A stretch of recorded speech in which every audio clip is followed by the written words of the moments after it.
Greetings, everybody. We're going to talk about part two of your final work for the Fantasy Meets Reality drawing. The few things to consider when you get to the final drawing is what art materials do you want to use? Are you going to use color? Things that are detailed in it, like what materials are going to work best, what techniques or textures are going to be there.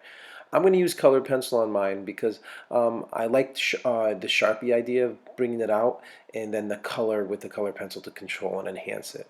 I always like to check for pencil lines before and clean them up as well. So to complete my drawing, I'll run through a few tips on how I'm doing mine.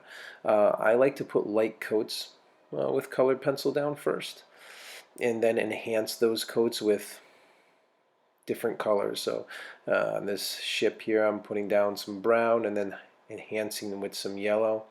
And the reason I like to put light coats down is I can control and build with my colored pencil well that way. I find that good for a lot of art materials, to be honest. Here I'm bringing in the blue with the red, creating some purple tones, putting heavier pressure to get, of course, more intense colors, lighter pressure with the pencil to get really light tones.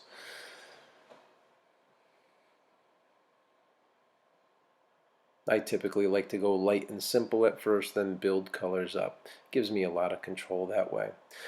You don't need to do this in color. My example is when I am doing some subject matter that I'm not quite sure how the textures are, I like to pay attention to, say, maybe some photo visuals of those things. So, for example, like the toaster in my drawing, or the backsplash tile that's on the wall.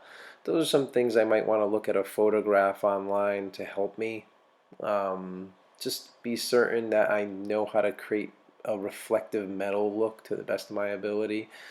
Those are some things you should refer to help you, because sometimes when we're shading or coloring something in that's off the top of our head, we can miss some information. But if we have some photographs, that'll be helpful. It's a really good idea to have some resources. Again, building up layers. I have control of putting any color in here. This is based off of my kitchen, but I don't have blue backsplash. But it doesn't mean I can't put it in there. Drop shadows and shading is like really important in creating a powerful illustration.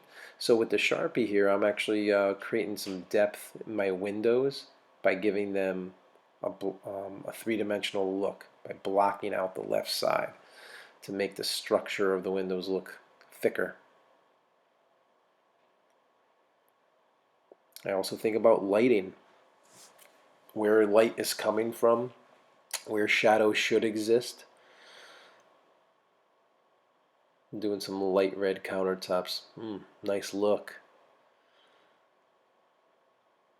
And no, I do not have red countertops in my house, but I thought the red would be a little flashy here.